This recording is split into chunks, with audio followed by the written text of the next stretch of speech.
Dewa Perang Ye Shikai. Bab 1221. Tunggu saja. Wajah Jiqian menunjukkan sedikit lagi jejak kekesalan. Dapat dilihat bahwa dia tidak hanya sengaja marah tadi, dia benar-benar marah. Pada saat yang sama, dia juga khawatir dalam hatinya. Apa yang terjadi pada Ye Shikai sekarang? Tidak peduli seberapa kejamnya Chen Yuxin, dia adalah istri Ye Shikai, dan dia seharusnya tidak melakukan apapun padanya.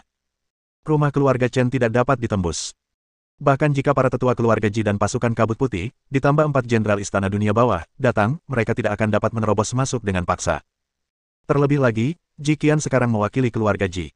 Adapun Chen Yuxin, dia sangat marah sehingga dia menendang kursi ke lantai begitu dia memasuki ruangan. Meskipun dia baru saja bertukar satu gerakan dengan Jiqian tadi, fluktuasi energi telah membuatnya merasakan gelombang panas bergulung di dantiannya. Untungnya, Chen Ruoya menghentikannya tepat waktu, jika tidak. Jika pertarungan berlanjut, janin di perutnya akan hilang. Tuan, bahkan jika kita harus mengambil tindakan, Anda tidak boleh melakukannya. Chen Ruoya menasihati, karena Nona Ji ada di sini, mengapa tidak menyebarkan berita itu ke keluarga Ji? Keluarga Ji jelas tidak ingin berkonflik dengan kita. Kali ini, Nona Ji pasti datang tanpa memberitahu Ji Tao. Kau benar. Setelah Chen Yuxin tenang, dia segera memikirkan tindakan balasan. Ji Tao adalah orang yang mempertimbangkan situasi secara keseluruhan. Saat ini, keluarga Ji dan keluarga Chen masih menjalin hubungan persahabatan dan memiliki banyak kerja sama penting. Bahkan jika Jiqian adalah putri kesayangan Ji Tao, dia tidak akan pernah menyinggung keluarga Chen untuk masalah ini. Selain itu, secara logika, Ye Shikai dan Chen Yuxin adalah suami istri. Jiqian tidak memiliki status sama sekali jika dia ikut campur dalam masalah ini. Jika sampai terbongkar, akan dibicarakan oleh orang lain. Kalau begitu, saya akan segera melakukannya. Jiqian, kamu yang meminta ini. Setelah Chen Ruoya pergi, Chen Yuxin duduk sendirian di sofa, bergumam ke dinding, tatapannya tajam dan penuh dengan niat membunuh. Keluarga Chen, ruang rahasia. Buka untukku. Ye Shikai berjuang keras untuk melepaskan diri dari rantai di pergelangan tangannya. Namun, bagaimana mungkin tubuh manusia yang berdarah dan berdaging itu bisa menarik rantai itu? Setelah menariknya cukup lama, rantai itu tidak putus sama sekali. Sebaliknya, luka di pergelangan tangannya yang hampir berkeropang mulai berdarah lagi, dan dia terkesiap kesakitan. Jiwa pedang, bisakah kau mendengarku? Ye Shikai berbaring di tempat tidur seolah-olah dia telah menerima takdirnya, ingin melakukan perjuangan terakhir. 1 detik, 2 detik, 3 detik. Pikirannya kosong, suaranya tidak didengar, dan tak seorang pun menanggapinya sama sekali. Brengsek. Ye Shikai terbaring lemah di tempat tidur sambil mendesah terus-menerus. Ledakan. Tiba-tiba, pintu kamar itu terbuka perlahan. Ye Shikai tidak terburu-buru untuk melihatnya. Ini adalah kamar rahasia keluarga Chen. Siapa lagi yang bisa datang ke sini? Pasti Chen Yuxin. Xiao Kai, bagaimana perasaanmu? Chen Yuxin berjalan masuk dengan lembut, memegang segelas air di tangannya dan membawanya ke mulutnya. Ye Shikai tidak menolak dan mengangkat kepalanya untuk minum air itu. Apa yang terjadi di luar? Ye Shikai menatap wajah Chen Yuxin dan berkata tiba-tiba. Bagaimana kau tahu? Chen Yuxin terkejut. Dia tidak menyangka Ye Shikai akan mengatakan itu. Ruang rahasia ini benar-benar kedap suara dan bahkan dapat menghalangi deteksi kekuatan internal. Bagaimana Ye Shikai bisa tahu itu? Kenapa? Apakah aku benar? Ye Shikai tiba-tiba tertawa, wajahmu memerah, mungkin karena kau baru saja menggunakan tenaga dalammu. Ada juga bekas air mata di wajahmu, mungkin karena kau baru saja marah. Pasti itu saudara-saudaraku. Ye Shikai tampaknya tahu segalanya, tetapi tampaknya kedua belah pihak tidak mengambil tindakan. Nyehun tidak bodoh dan tidak akan pernah bertindak impulsif. Xiao Kai, kamu benar-benar cukup baik. Aku tidak menyangka kamu akan memberikan perintah Pluto kepada Nightmare. Kupikir kamu akan membawanya bersamamu. Chen Yuxin berbaring di samping Ye Shikai, memeluk pinggangnya dengan kedua tangan, dan berbisik di telinganya. Kenapa? Apa yang ingin kau lakukan dengan Pluto's Order? Hati Ye Shikai bergetar. Dia memang memberikan Pluto's Order kepada Nightmare, tetapi hanya dia dan Nightmare yang tahu tentang ini. Bagaimana mungkin Chen Yuxin mengetahuinya? Mungkinkah Nightmare datang sendiri? Tetapi bahkan jika Nightmare datang sendiri, bagaimana dia bisa menghancurkan Ordo Pluto? Xiao Xin, apa yang akan kamu lakukan? Ye Shikai tiba-tiba mendapat firasat buruk. Xiao Kai, kamu tidak bisa mengelola istana dunia bawah sekarang, tetapi ini adalah urusanmu, jadi tentu saja aku harus mencari seseorang untuk membantumu mengelolanya. Chen Yuxin berkata seolah-olah itu, sebagaimana mestinya, hanya saja bawahanmu tidak mematuhi perintah, dan mereka ingin bertarung denganku. Kau, istana dunia bawah ditaklukkan olehku dan mereka, mengapa kau punya hak untuk mengelolanya? Ye Shikai mungkin sudah menebak apa yang terjadi di luar. Pasti Miehun dan Moji membawa orang ke sini. Mungkin, Nightmare menunjukkan Ordo Hades kepada semua orang karena alasan ini. Bagaimanapun, Chen Yuxin menganggap dirinya sebagai Ratu Dunia Bawah. Tanpa Ordo Hades, seluruh istana dunia bawah hanya bisa mendengarkannya. Xiao Kai, aku istrimu.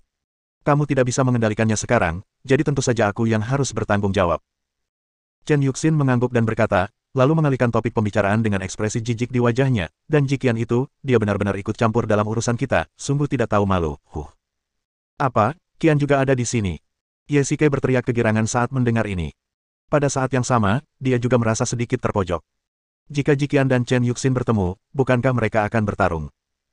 Xiao Kai, aku akan cemburu jika kamu memanggilnya seperti itu. Chen Yuxin cemberut dan berkata dengan tidak senang. Xiao Xin, tolong lepaskan aku. Aku akan pergi dan berbicara dengan mereka. Ini. Xiao Kai, kau tidak berbohong padaku. Chen Yuxin merasa ragu. Jelas bahwa betapapun hebatnya dia menggambarkan tindakannya, dia tidak dapat meyakinkan dirinya sendiri. Lagi pula, jika Chen Yuxin benar-benar memiliki keyakinan di dalam hatinya, mengapa dia mengunci Ye Shikai di ruang rahasia? Xiao Xin, aku suamimu. Kau tidak bisa terus mengikatku di sini selamanya. Wajah Ye Shikai muram, dan tangannya masih berusaha keras melepaskan diri dari rantai. Lukanya bersentuhan dengan rantai, dan rasa sakitnya tak tertahankan. Ye Shikai menggertakkan giginya dan wajahnya mulai memucat. Xiao Kai, jangan lakukan ini. Chen Yuxin cepat-cepat meraih pergelangan tangannya, matanya penuh dengan kesedihan. Baiklah, aku akan membantumu melepaskan rantai itu. Lihat, lukanya retak lagi. Chen Yuxin menggunakan kekuatan internalnya untuk melepaskan rantai itu dengan mudah, dan menggunakan alkohol di atas meja untuk membersihkan lukanya.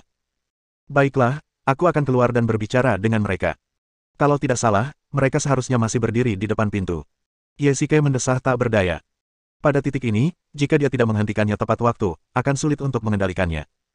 Xiao Kai, biarkan aku pergi bersamamu. Chen Yuxin memegang lengannya dengan penuh kasih sayang. Ye Shikai mengulurkan tangan dan menyentuh area dantian di perutnya. Lukanya sudah mulai berkeropeng, tetapi dantiannya telah hancur dan kekuatan internalnya hilang. Memikirkan hal ini, semangatnya menjadi tertekan lagi. Bab 1222. Xiao Kai, kenapa kamu tidak makan sesuatu dulu? Chen Yuxin melihat langkah Ye Shikai yang lemah dan merasa sedikit khawatir di dalam hatinya. Tampaknya kali ini masalahnya benar-benar sudah di luar kendali. Chen Yuxin tidak ingin menyakitinya, tetapi kemarahannya sesaat membuatnya melakukan kesalahan. Baiklah, kamu tidak perlu khawatir. Ye Shikai menggelengkan kepalanya. Dia butuh waktu untuk beradaptasi setelah berbaring di tempat tidur selama berhari-hari. Namun, memang benar bahwa dia lemah. Akhir-akhir ini, Ye Shikai dan Chen Yuxin hampir setiap hari saling marah. Dalam beberapa hari terakhir, mereka hanya makan bersama beberapa kali. Kau tetap di sini, aku akan bicara dengan mereka. Ye Shikai melambaikan tangannya, memberi isyarat kepada Chen Yuxin untuk tidak mengikutinya. Ini adalah masalah antara Minggong dan dirinya. Jika Chen Yuxin muncul, itu hanya akan membuat segalanya menjadi lebih rumit dan situasi menjadi lebih sulit untuk ditangani. Selain hal lainnya, orang-orang di pintu keluarga Chen itu mungkin sudah lama ingin membunuh seseorang. Chen Yuxin mengangguk sedikit untuk menunjukkan persetujuannya dan kembali ke kamar sendirian. Ye Shikai menghela napas dalam-dalam dan berjalan langsung keluar pintu. Apa yang kalian lakukan di sini? Bos, orang dewasa. Ye Shikai menatap wajah-wajah yang dikenalnya satu persatu. Dia tidak menyangka bahwa hantu pun datang, dan mimpi buruk pun datang. Mereka semua datang. Akhirnya, tatapannya jatuh pada Jikian. Qian, kamu juga di sini. Ye Shikai merasa sedikit lebih lega, tetapi juga merasa bersalah. Setiap kali sesuatu terjadi, Jikian adalah orang pertama yang berdiri dan membantunya. Namun, kesempatan kali ini istimewa. Ye Shikai tidak yakin apakah Jikian datang ke sini bersama tentara Baiwu adalah hal yang baik. Jika Jikian datang ke sini dan memiliki konflik dengan keluarga Chen, Ji Tao pasti akan mengetahuinya. Dalam hal ini, bagaimana Jikian harus menghadapinya? Apakah kamu baik-baik saja? Ketika Jikian melihat Ye Shikai, matanya tiba-tiba memerah, dan bahkan ada jejak air mata. Dia bisa tahu sekilas bahwa Ye Shikai berbeda. Kelesuan di wajahnya tidak bisa disembunyikan. Dia tidak tahu apa yang dialami Ye Shikai dalam beberapa hari terakhir, tetapi jelas bahwa Ye Shikai tidak bersenang-senang akhir-akhir ini. Mereka berdua telah bersama untuk waktu yang lama dan saling mengenal dengan baik. Jikian bisa merasakan bahwa Ye Shikai sangat tertekan dan dekaden, tidak hanya dalam ekspresinya, tetapi di seluruh tubuhnya, seolah-olah setiap pori-pori melepaskan depresi. Jangan khawatir, aku baik-baik saja. Ye Shikai berjalan keluar pintu dan menghibur semua orang. Bos, apa yang terjadi? Kenapa kita kehilangan kontak? Miehun melangkah maju dan bertanya. Dia ingin mencari tahu akar permasalahannya.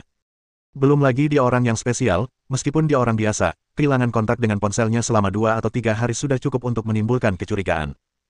Jangan khawatir, aku baik-baik saja sekarang, kamu tidak perlu khawatir tentangku. Ye Shikai menggelengkan kepalanya dan berbalik untuk melihat hantu itu. Aku tidak menyangka kau akan datang juga. Bos, Meskipun aku ingin tinggal di Donghai dan tinggal bersama Siner, jika aku tidak datang saat terjadi sesuatu padamu, aku akan menyesal pergi ke istana dunia bawah. Kata-kata Ghost benar-benar menenangkan. Setelah ingatannya pulih, hati Ghost masih tertuju pada istana dunia bawah. Tuan, kami tidak bisa menghubungi Anda, dan sikap Ratu Dunia Bawah juga ambigu. Apakah Anda benar-benar baik-baik saja? Nightmare masih merasa sedikit tidak nyaman. Bukan hanya dia, tetapi semua orang yang hadir bukanlah orang bodoh. Meskipun Yesike berkata demikian, mereka masih skeptis. Tentu saja, aku hanya sedang tidak dalam suasana hati yang baik akhir-akhir ini. Yesike melambaikan tangannya, memberi isyarat kepada semua orang untuk bubar. Apa kalian tidak mengerti perintahku? Yesike berteriak dengan kasar. Setelah mengulanginya, semua orang bubar. Mimpi buruk, perintah Pluto diberikan kepadamu. Kamu harus menjaganya dengan baik. Tepat saat semua orang hendak pergi, Yesike tiba-tiba memanggil mimpi buruk dan memberikan instruksi di telinganya. Jangan khawatir, Tuan, jaga dirimu juga. Nightmare sepertinya mengerti sesuatu dari tatapan mata Yesike yang samar, tetapi tidak mengatakannya dengan lantang. Sebaliknya, dia berbalik dan pergi seperti orang lain. Qian, sebaiknya kau juga cepat pergi. Kurasa ayahmu akan segera mengetahuinya. Yesike tahu bahwa keluarga Ji pasti sudah mengetahui berita itu. Chen Ligong adalah orang kepercayaan Ji Tao. Kalaupun dia keluar, tidak mungkin Ji Tao tidak mengetahuinya. Mungkin tidak lama lagi dia akan datang sendiri. Jika ada apa-apa, telepon saja aku. Ji Qian mengeluarkan ponsel dari sakunya dan memasukkannya ke tangan Yesike. Awalnya dia ingin menolak, tetapi dia tidak bisa menahan kekerasan Ji Qian dan ponsel itu masih dimasukkan ke tangannya. Tunggu sebentar, di mana kekuatan batinmu? Tiba-tiba, ekspresi Ji Qian berubah drastis, dan tatapan tajamnya tertuju pada wajahnya. Konon, pertarungan antar jagoan hanya membutuhkan satu pukulan. Tadi, saat Ji Qian dan Yesike berjabat tangan, dia merasakan sesuatu yang tidak biasa di dalam tubuh Yesike. Jika kekuatan internal mereka sama atau tidak jauh berbeda, mereka tidak akan merasakan apapun, seperti dua orang dengan kekuatan yang sama saat adu panco. Namun, saat mereka berjabat tangan tadi, Ji Qian merasakan sesuatu yang kosong di dalam tubuh Yesike. Perasaan ini persis sama seperti saat dia berjabat tangan dengan seorang pelayan. Dengan kata lain, Yesike tidak berbeda dengan orang biasa. Apa yang kau bicarakan? Yesike menarik tangannya kembali dengan perasaan bersalah. Ia tidak ingin Ji Qian mengetahui bahwa dantiannya telah hancur. Ia ingin mengakhiri masalah ini di sini. Ia belum pernah mendengar cara apapun untuk menebus dantian yang hancur. Itu berbeda dari organ dalam biasa. Kekuatan internal kultivator terkonsentrasi di sini. Dapat dikatakan bahwa begitu dantian hancur, kekuatan internalnya hilang dan seni bela diri hancur total. Beberapa orang bahkan mungkin tersesat atau mati karena pendarahan dari ketujuh lubang. Tentu saja, ia sangat marah karena Chen Yuxin telah melakukan hal seperti itu, tetapi sekarang tidak ada artinya untuk marah. Mungkin, jalan kultivasinya telah berakhir di sini. Apa sebenarnya yang dilakukan Chen Yuxin padamu? Tanya Ji Qian. Sudah kubilang, tidak apa-apa. Yesike mundur beberapa langkah untuk mencegah Ji Qian mendekat. Anda, Nona Ji, ini adalah rumah keluarga Chen, tolong berhenti. Chen Ruoya menghentikannya. Menantu, kepala keluarga masih menunggumu di dalam. Aku akan meminta seseorang untuk mengantarmu masuk terlebih dahulu. Chen Ruoya menoleh dan memberi isyarat kepada beberapa penjaga untuk membawa Yesike masuk. Tunggu, Chen Ruoya. Ji Qian tidak berniat untuk lolos begitu saja. Dia melangkah maju dan langsung menyerbu, berdiri di depan Chen Ruoya. Para penjaga yang bereaksi segera mengepungnya. Katakan padaku dengan jelas apa yang terjadi. Ji Qian bertanya dengan dingin. Nona Ji, jangan terlalu bersemangat. Ini masalah pribadi antara kepala keluarga dan menantu laki-laki. Kalau Anda ingin tahu, sebaiknya Anda tanyakan langsung kepada mereka. Namun, kepala keluarga sedang tidak enak badan sekarang dan saya khawatir dia tidak akan menemui Anda. Chen Ruoya memberi isyarat, tolong, memberi isyarat pada Ji Qian untuk pergi. Kau kembalilah dan beritahu tuanmu bahwa aku akan menunggunya di Hotel Crown pada jam 8 malam ini. Bab 1223. Tentu saja aku akan menyampaikan kata-kata Nona Ji. Jika tidak ada yang lain, silakan kembali. Chen Ruoya menunjuk ke pintu. Artinya sangat jelas. Ini adalah perintah bagi Ji Qian untuk pergi. Nona, kepala keluarga mengirim pesan yang meminta Anda untuk segera kembali tanpa penundaan. Pada saat ini, Chen Ligong juga menerima pesan teks dari Ji Tao. Keluarga Ji mengirim pasukan kabut putih untuk menghalangi pintu keluarga Chen. Jika masalah ini menyebar, itu pasti akan merugikan keluarga Ji, terutama di masa sulit ini. Jangan lupa, keluarga Ji sekarang aktif menjalin persahabatan dengan berbagai keluarga. Keluarga Zheng di Donghai adalah contoh yang baik. Keluarga Chen berbeda dari keluarga kecil biasa. Akarnya di Yanjing terlalu dalam dan pengaruhnya sangat besar. Ji Tao tidak ingin menyentuhnya apapun yang terjadi. Setidaknya sekarang dia tidak mau mengambil inisiatif untuk memprovokasi keluarga Chen. Aku akan segera kembali. Ji Qian mengangguk. Tampaknya masalah ini tidak boleh dijadikan masalah besar dan harus diselesaikan secara pribadi. Namun, berdasarkan pemahaman Jikian terhadap Chen Yuxin, dia pasti akan datang sesuai kesepakatan malam ini. Mimpi buruk, hantu, tolong ambil semuanya kembali. Baik, Tuan Dewa Bulan. Nightmare mengangguk dan menerima perintah itu. Karena dia sudah bertemu Ye Shikai, setidaknya itu berarti hidupnya tidak dalam bahaya untuk saat ini. Selain itu, akan sia-sia jika semua orang terus berada dalam kebuntuan. Sebaliknya, jika Chen Yuxin menghubungi Tianjing, Jingxie dan yang lainnya dari Biro Keamanan Nasional, maka segalanya akan menjadi lebih sulit. Keluarga Ji. Ayah. Jikian melangkah cepat ke ruang tamu.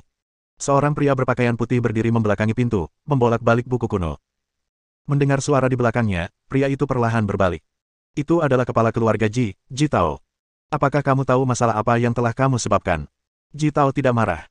Bagaimanapun, Jikian adalah putrinya yang paling dicintai dan berharga, dan dia hilang dan ditemukan kembali, jadi tentu saja dia memegang permata berharganya di tangannya dengan sangat hati-hati. Ini adalah dendam antara aku dan Chen Yuxin. Jikian tentu saja sudah tahu situasinya sekarang. Jika Chen Yuxin ingin mengusir Jikian, cara terbaik adalah dengan menekan Ji Tao. Tidak hanya akan efektif, tetapi dia tidak perlu melakukannya sendiri. Apakah ini hanya dendam di antara kalian berdua? Ji Tao mendengus 2 kali dan menggelengkan kepalanya sedikit. Itu karena pria itu. Ngomong-ngomong, pria ini juga seorang legenda. Bukan hanya keluarga Ji kita, tetapi juga keluarga Wang dan keluarga Murong sedang menyelidiki informasi terperinci tentangnya. Kapan Yanjing akan berputar di sekitar 1 orang? Dia memang bukan pria biasa. Bahkan di hadapan ayahnya, Jikian tidak menyembunyikan kekagumannya pada Ye Shikai. Ji Tao tidak terkejut. Baik Jikian maupun Chen Yuxin adalah wanita yang sangat luar biasa. Mereka tidak hanya berasal dari keluarga kaya dan memiliki modal keluarga, mereka juga lulus dari universitas bergengsi dan memiliki kemampuan yang sangat baik. Seorang pria yang dapat menarik perhatian mereka berdua pada saat yang sama tentu bukan karakter yang biasa. Tapi sekarang dia adalah suami Chen Yuxin, Qianer, kuharap kau bisa mengendalikan emosimu. Ji Tao berjalan perlahan, dengan nada penuh arti. Arti dari kata-katanya sangat jelas. Jikian tenang dan tegas dalam melakukan sesuatu, dan satu-satunya orang yang bisa membuatnya bertindak berdasarkan dorongan hati adalah Ye Shikai. Hal lain adalah bahwa keluarga besar sangat mementingkan aturan keluarga, dan wanita harus suci. Jika Jikian bergaul dengan Ye Shikai setiap hari, dia pasti akan digosipkan, yang tidak baik untuk reputasi keluarga Ji. Ayah, aku mengerti apa yang ayah katakan. Aku ingin menanyakan sesuatu. Jikian mengalihkan topik pembicaraan dan bertanya. Tanyakan saja apapun yang ingin kamu tanyakan. Apakah mungkin seorang kultivator ahli kehilangan semua energi internalnya dalam beberapa hari? Jikian yakin bahwa energi internal Ye Shikai benar-benar hilang. Meskipun itu hanya satu sentuhan, ekspresi bersalah Ye Shikai sebenarnya membuktikan dugaannya, tetapi bagaimana Chen Yuxin melakukannya? Pertanyaan ini terlalu luas. Seperti kata pepatah, selalu ada seseorang yang lebih baik darimu. Bahkan jika seseorang benar-benar seorang master, dia mungkin langsung terbunuh oleh master lain yang lebih kuat. Merenggut nyawa seseorang sudah seperti ini, belum lagi menghancurkan kekuatan internal seseorang. Implikasi Ji Tao sebenarnya sangat sederhana. Terus terang, itu tergantung pada siapa yang kamu temui. Meskipun Ye Shikai kuat, dia tidak terkalahkan. Jika dia bertemu dengan seorang master kultivasi, dia mungkin langsung mati, belum lagi kekuatan internalnya terbuang sia-sia. Tetapi apakah ada guru seperti itu di keluarga Chen? Ye Shikai kehilangan kekuatan internalnya di keluarga Chen. Ini pasti ada hubungannya dengan Chen Yuxin. Mungkin dia menggunakan obat-obatan atau cara lain. Ada apa? Ada sedikit keraguan di mata Ji Tao. Mengapa Jikian tiba-tiba bertanya tentang topik ini? Bagi seorang kultivator, kehilangan kekuatan internal adalah hasil yang lebih menyakitkan daripada kematian. Tidak apa-apa, hanya bertanya.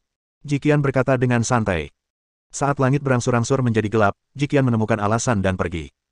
Dia punya sesuatu yang besar untuk dilakukan malam ini. Jam 8 malam, Crown Hotel. Jikian tiba di sini lebih awal. Sebagai salah satu hotel termewah di Yanjing, manajer hotel tentu tahu identitas Jikian dan tidak berani mengabaikannya sama sekali. Dia mengundangnya ke kamar pribadi dengan standar tertinggi. Reputasi Jikian di Yanjing mungkin tidak terlalu besar beberapa ribu tahun yang lalu, tetapi sejak dia kembali ke Yanjing, melalui berbagai publisitas, Ji Tao dari semua ukuran, sekarang semua orang di seluruh komunitas bisnis Yanjing mengenalnya. Nona Ji, apakah Anda ingin makanannya disajikan sekarang? Manajer hotel maju untuk menghiburnya secara pribadi. Tidak perlu, aku masih harus menunggu seseorang, kata Jikian ringan. Baiklah, jika kamu butuh makanan, silakan beritahu aku. Baiklah, kamu turun duluan. Hampir segera setelah manajer hotel keluar dari kamar pribadi, seorang wanita cantik masuk. Dia adalah Chen Yuxin, kepala keluarga Chen yang bermartabat. Ini adalah pemandangan yang cukup besar, hampir seperti pertemuan dua keluarga besar, dan ada dua wanita cantik yang terlibat. Nona Ji, maaf telah membuat Anda menunggu. Chen Yuxin tidak sopan dan langsung duduk. Kali ini adalah perjamuan Hongmen, tetapi Chen Yuxin juga seorang wanita yang sombong. Dia sekarang adalah istri sah Ye Shikai, jadi dia tidak bisa takut pada Jiqian, setidaknya itulah yang dipikirkan orang lain. Chen Yuxin, tidak perlu menggunakan trik ini di antara kita. Jiqian berkata dengan tidak senang, biarkan aku langsung ke intinya. Di mana kekuatan batinnya? Apa yang kamu bicarakan? Chen Yuxin tampak meremehkan, tetapi ekspresi mikronya tertangkap oleh Jiqian. Seperti yang diduga, hilangnya kekuatan internal Ye Shikai ada hubungannya dengan dirinya. Ye Shikai, dia telah kehilangan semua kekuatan batinnya. Apakah kamu yang melakukan ini? Jiqian segera berdiri, amarahnya tiba-tiba memuncak. Dia tidak pernah menyangka bahwa Chen Yuxin tidak hanya kejam terhadap lawan-lawannya, tetapi dia juga bisa begitu kejam terhadap suaminya, dan secara pribadi menyebabkan Ye Shikai kehilangan kekuatan batinnya. Saya tidak tahu apa yang sedang Anda bicarakan. Bab 1224. Jangan berpura-pura. Karena keselamatan Ye Shikai dipertaruhkan, Jiqian tidak peduli dengan keanggunannya yang biasa dan langsung mengumpat. Tanpa kekuatan internal, Ye Shikai akan menjadi orang yang tidak berguna. Meskipun dia tidak tahu cara apa yang digunakan Chen Yuxin, faktanya ada di sana, dan Jiqian harus mendapatkan penjelasan hari ini. Hari ini aku jelas merasakannya. Dia kehilangan semua kekuatan internalnya. Pasti kamu yang melakukannya. Tanya Jiqian. Mengapa aku harus menjawabmu? Chen Yuxin tentu saja tidak senang setelah ditanya seperti ini, terutama ketika pihak lainnya adalah Jiqian. Jadi, kamu mengakuinya. Jiqian duduk kembali di kursinya. Chen Yuxin tidak langsung menyangkalnya, yang sebenarnya merupakan pengakuan yang disamarkan. Namun, dia tidak akan memberitahu Jiqian cara spesifiknya. Jika ini bukan dilakukan olehnya, dia tidak akan memilih untuk menghindarinya sejak awal, tetapi harus membela diri. Dia suamimu. Jiqian membenarkan tebakannya dan tak kuasa menahan amarahnya. Tiba-tiba dia berdiri dan berteriak histeris. Kotak itu kedap suara, tetapi manajer hotel di luar pintu seharusnya bisa mendengarnya. Saat dewa bertarung, manusia menderita. Saat ini, dia gemetar ketakutan, takut kedua wanita di dalam akan bertengkar. Setelah dimarahi seperti ini, Chen Yuxin tertegun selama beberapa detik, lalu perlahan mengangkat kepalanya, wajahnya tanpa ekspresi, pupil matanya mulai kosong, dan dia perlahan berdiri. Mengapa aku melakukan ini? Ini karena kalian para wanita. Tidak ada emosi atau kemarahan dalam kata-kata Chen Yuxin, tetapi nada yang sangat dingin ini adalah kemarahannya. Seorang wanita yang sudah lama tidak dicintai dalam pernikahannya, tetapi jelas mengerti bahwa pada suatu saat, di suatu tempat, wanita lain sedang menikmati kasih sayang suaminya. Seiring berjalannya waktu, psikologi Chen Yuxin secara bertahap mulai berubah. Mungkin seperti yang dia dan Ye Shikai katakan, dia tidak ingin menggunakan metode ini, tetapi perilaku Ye Shikai memaksanya untuk melakukannya selangkah demi selangkah. Chen Yuxin, kamu sangat menyedihkan. Tuhan memberimu kesempatan untuk bersamanya lagi, tetapi kamu terus menyakitinya. Jiqian masih marah. Menurutnya, karena Chen Yuxin, dia hanya bisa mengubur perasaannya terhadap Ye Shikai jauh di dalam hatinya. Su Qingyu bahkan bercerai secara sukarela untuk membantu Ye Shikai menikah dan memiliki anak, sehingga Ye Shikai dapat menjalani kehidupan yang baik bersama Chen Yuxin. Akibatnya, dia tidak hanya tidak bahagia, tetapi juga sangat menderita. Alasan aku melakukan ini adalah karenamu, Jiqian. Tanyakan pada dirimu sendiri, bahkan setelah aku menikahinya, apakah kamu tidak pernah berhubungan intim dengannya? Apakah kamu tidak memiliki cinta padanya di dalam hatimu? Chen Yuxin mencibir beberapa kali dan berkata dengan nada sarkastis. Aku mencintainya, memangnya kenapa? Bukankah kau mencintainya saat Su Qingyu bersamanya? Dulu, Jiqian tidak akan pernah mengungkapkan perasaannya dengan santai. Bahkan di depan Ye Shikai, Jiqian tidak akan mengatakannya dengan belak-belakan. Namun sekarang, perilaku Chen Yuxin dapat dianggap menyimpang dan tidak masuk akal. Jiqian tidak menunjukkan belas kasihan dan langsung membalas. Bukankah Chen Yuxin mendefinisikan Jiqian sebagai pihak ketiga yang menghancurkan pernikahan? Jiqian juga ingin membuatnya mengerti dengan jelas bahwa dia juga telah merebut hubungan ini dari Su Qingyu. Selain itu, dia juga ingin menyatakan perang terhadap Chen Yuxin. Sebelumnya, dia berpikir bahwa Ye Shikai dan Chen Yuxin akan menjadi keluarga bahagia bertiga di masa depan, tetapi sekarang, Chen Yuxin hanya menyia-nyiakan perasaan Ye Shikai dan menyakitinya sedikit demi sedikit. Dalam hal ini, dia tidak punya alasan untuk menyerah. Dia mendapat dukungan dari keluarga Ji, kekuatan kuil bulan, dan dukungan dari para jenderal istana dunia bawah. Dia punya modal untuk melawan Chen Yuxin. Jiqian, apa yang ingin kamu lakukan? Setelah tenang, Chen Yuxin duduk kembali di kursinya dengan nada dingin. Dia bisa kehilangan segalanya kecuali Ye Shikai, dan dia lebih baik mati daripada menyerah. Aku ingin kau melepaskannya, kata Jiqian terus terang. Tentu saja aku tidak bisa membatasinya, tetapi apakah dia benar-benar bersedia menerimamu? Chen Yuxin mendengus dingin. Jika Ye Shikai ingin keluar hari ini, dia bisa membiarkan Nightmare membawanya pergi, tetapi dia tidak memilih untuk pergi. Apa artinya ini? Meskipun Ye Shikai telah menderita begitu banyak siksaan, dia tidak bermaksud meninggalkan keluarga Chen. Untuk apa? Terutama karena anak itu. Chen Yuxin telah hamil selama beberapa bulan. Ini adalah anaknya. Bahkan jika dia tidak menyukai pernikahan ini, atau bahkan lebih enggan untuk melepaskan pernikahan sebelumnya, dia tetap harus berpegang teguh pada itu. Apakah kamu tidak yakin bahwa dia akan bahagia hanya dengan mengandalkan anak dalam perutmu? Konon katanya anak adalah kunci keutuhan rumah tangga, dan itu benar. Seringkali ada rasa gatal 7 tahun di antara pasangan, dan kelahiran anak seringkali membawa kehidupan baru dalam rumah tangga. Selain itu, setiap orang tua berharap dapat memberikan keluarga yang lengkap kepada anak-anaknya. Keluarga dengan orang tua tunggal ditakdirkan untuk menjadi luka di hati sang anak. Ini juga alasan mengapa Ye Xikei bersedia tinggal. Jika dia berpisah dari Chen Yuxin sekarang terlepas dari segalanya, apa yang akan terjadi pada anak itu? Selain itu, bukankah usaha Su Qingyu akan sia-sia? Keluarga Chen. Menantu, silakan makan. Beberapa pembantu mendorong kereta makan ke kamar Ye Xikei. Chen Yuxin secara khusus menginstruksikan restoran untuk menyiapkan makanan bergizi bagi Ye Xikei, karena dia belum makan dengan baik akhir-akhir ini. Baiklah, tinggalkan saja di sana. Ye Xikei melambaikan tangannya, memberi isyarat kepada para pelayan untuk pergi. Ledakan, ledakan, ledakan. Siapa itu? Terdengar suara aneh di pintu. Ye Xikei tiba-tiba bereaksi dan melemparkan pisau dan garpu itu keluar. Namun, saat itu dia lupa bahwa dia tidak memiliki kekuatan internal. Pisau dan garpu itu menghantam pintu dan jatuh ke tanah tanpa membuat lubang kecil. Tuan Pluto. Sebuah bayangan gelap muncul dari balik pintu. Ye Xikei hendak mengambil tindakan, tetapi ketika mendengar gelar ini, anak buahnya tiba-tiba menghentikan tindakan mereka. Mengapa dia menggunakan nama ini? Mungkinkah dia anggota Istana Dunia Bawah? Ye Xikei memperhatikan dengan saksama dan melihat bahwa orang yang datang adalah seorang pria berpakaian hitam. Dia tampak sangat biasa, tipe yang akan terlupakan begitu saja di antara kerumunan orang yang lewat. Ye Xikei tidak ingat pernah mengenalnya. Tuan Pluto, saya terlambat. Pria itu segera berjalan mendekati Ye Xikei dan berlutut dengan satu kaki. Siapa kamu? Ye Xikei bertanya dengan rasa ingin tahu. Bawahanku, Ghost Shadow, adalah orang kepercayaan Lord Nightmare. Kali ini aku menyelinap ke keluarga Chen atas perintah Lord Nightmare. Begitu ya? Ye Xikei mengangguk setelah mendengar ini, tetapi dia sangat penasaran. Keluarga Chen dijaga ketat, dan bahkan seorang prajurit dari Istana Dunia Bawah mungkin tidak dapat menyelinap masuk dengan mudah. Bagaimana hantu ini bisa masuk? Bab 1225. Pandangan Ye Xikei jatuh pada kerah, bayangan hantu, yang memiliki tanda keluarga Chen di atasnya, yang berarti bahwa dia seharusnya menjadi anggota keluarga Chen. Ini masuk akal. Dia pasti menyelinap ke keluarga Chen atas perintah Lord Nightmare. Begitu ya? Ye Xikei mengangguk setelah mendengar ini, tetapi dia sangat penasaran.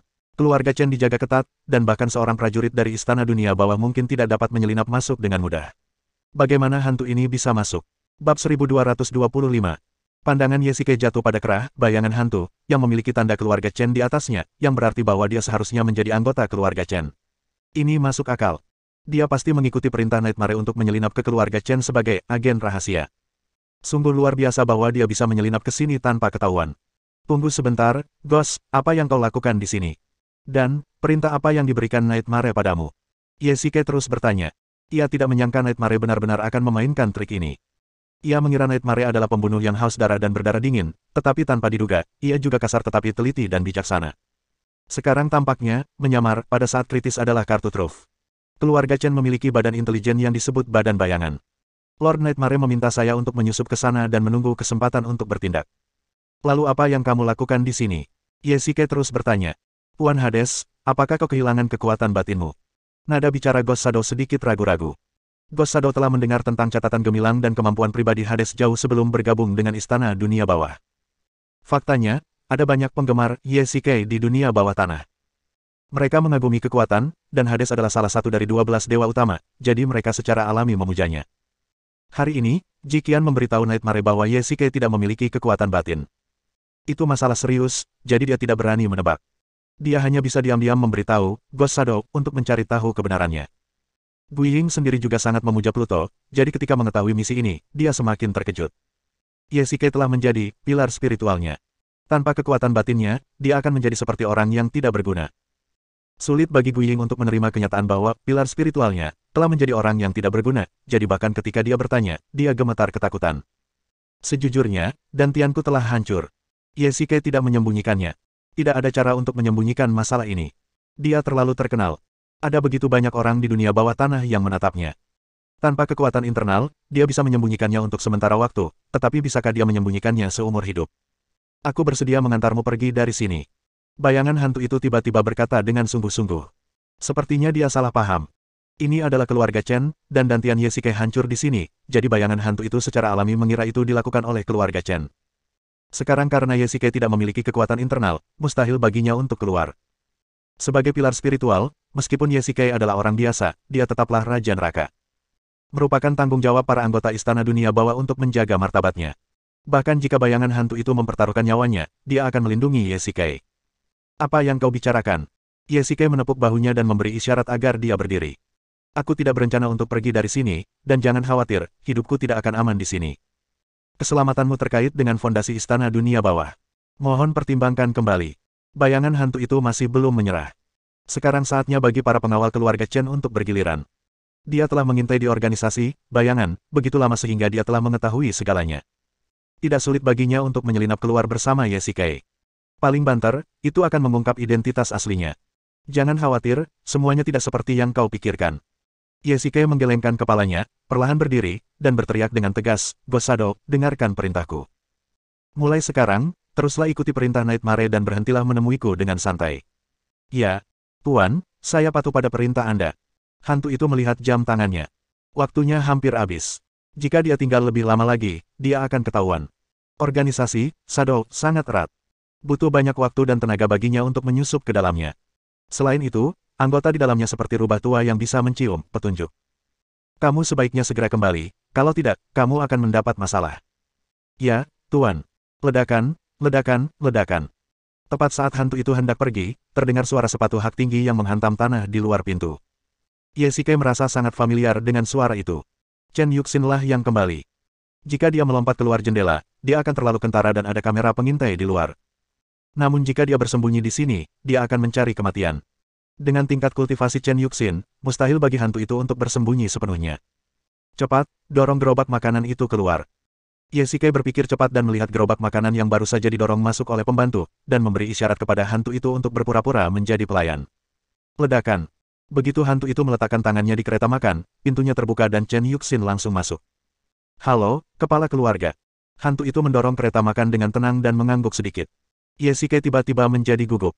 Jika Chen Yuxin membuka tutup piring dan melihat sepiring sup merpati yang belum disentuh dan masih mengeluarkan aroma yang kuat, maka semuanya akan terungkap.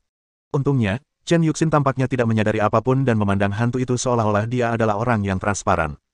Ada apa, Xiao Xin? Yesike segera mengalihkan pandangannya. Xiao Kai, kau akan selalu bersamaku, kan? Chen Yuxin tampak sangat gembira, dengan jejak air mata yang jelas terlihat di wajahnya. Ia mengulurkan tangan, memegang pergelangan tangan Yesike dan meletakkannya di perutnya. Xiao Xin, kau, ada apa denganmu?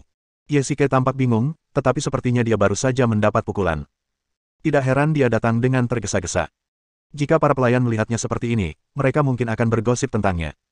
Tidak apa-apa, aku hanya merasa tidak enak. Chen Yuxin menjadi tenang setelah beberapa saat. Yesike tidak tahu apa yang baru saja terjadi. Namun, tidak banyak orang yang bisa membuat Chen Yuxin terlihat sangat malu. Mungkin, itu adalah seseorang yang Yesike kenal. Xiao Xin, kamu sudah hamil selama beberapa bulan sekarang. Jika tidak ada yang lain, jangan berlarian. Yesike sudah bisa merasakan tonjolan di perut Chen Yuxin. Membesarkan kehidupan memang proses yang sangat menarik. Tanpa disadari, anak itu telah tumbuh sedikit. Yesike tiba-tiba merasakan antisipasi. Dalam lebih dari setengah tahun, dia akan menjadi seorang ayah. Ya, aku akan melakukannya.